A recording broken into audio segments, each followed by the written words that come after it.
Welcome back. Last time we concluded our discussion of Islamic theology, and this time we'll begin our discussion of Islamic philosophy, or falsafa. Now, we've already discussed the difference between kalam and falsafa to some extent, but let's elaborate upon that further now. What's the difference between the two?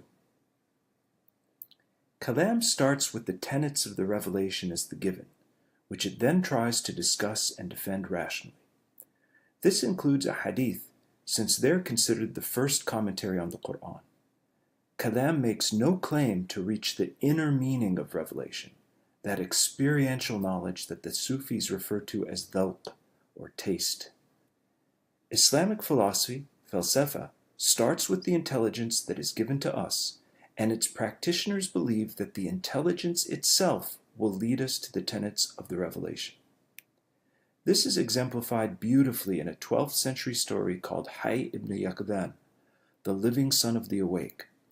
It's the story of a man who's on an island cut off from civilization, and who begins to think, and as a result of his own intelligence, not only does he create an ambiance for himself to be able to live, picking fruit and reinventing the wheel and so forth, but also through thinking, he comes to knowledge of the unique divine principle, that is, he reaches the doctrine of divine unity. At that time, a man who has been brought up in revealed religion arrives in a boat from another island. The two men begin to discuss things, and they realize that, in fact, what the stranded man has discovered through the use of his own innate intelligence confirms the tenets of the revelation. This is because the intelligence, the aql, or the intellect in us, is itself a sacred divine instrument that is above reason and its principle, and is related to the instrument of revelation itself, as our readings pointed out, and we shall return to in a later segment. As you can probably guess, the term falsafa is the Arabic rendering of the Greek term philosophia, which means the love of wisdom. Is Islamic philosophy then simply Greek philosophy in Arabic, as some Western scholars have argued? Not at all. It's not Aristotle in Arabic. Western scholars who make such claims don't recognize how Islamic philosophy was centered on questions and issues raised by the coming of the Quran and the Prophet. Any other knowledge traditions had to be absorbed and integrated into this pre-existing Quranic and prophetic framework. So Islamic philosophy grew from the meditation of a number of Muslims who were deeply rooted in Quran and Hadith upon issues, questions, and problems posed by Greek philosophy.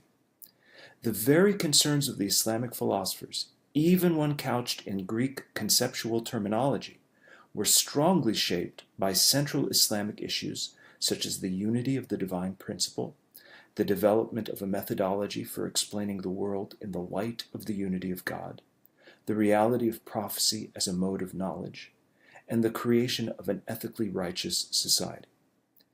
Indeed, Islamic philosophy is rightly called prophetic philosophy.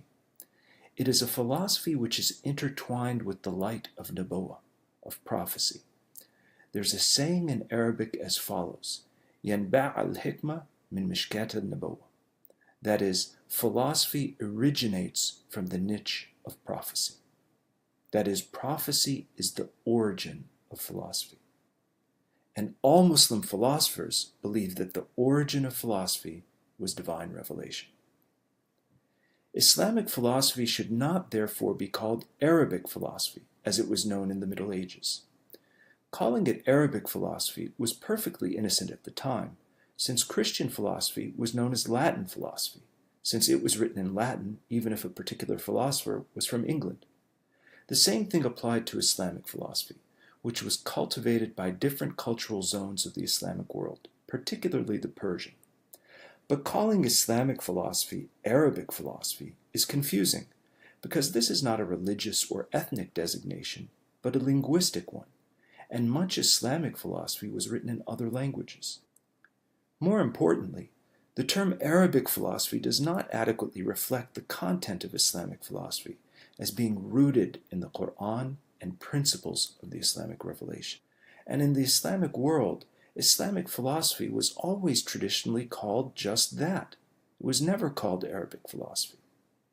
Given this background, in the next segment, we'll turn to why Islamic philosophy was very influential upon the Western tradition itself, and why Islamic philosophy has been studied in the West for over 700 years, but why Islamic philosophy did not end 700 years ago, as Western scholars have often believed.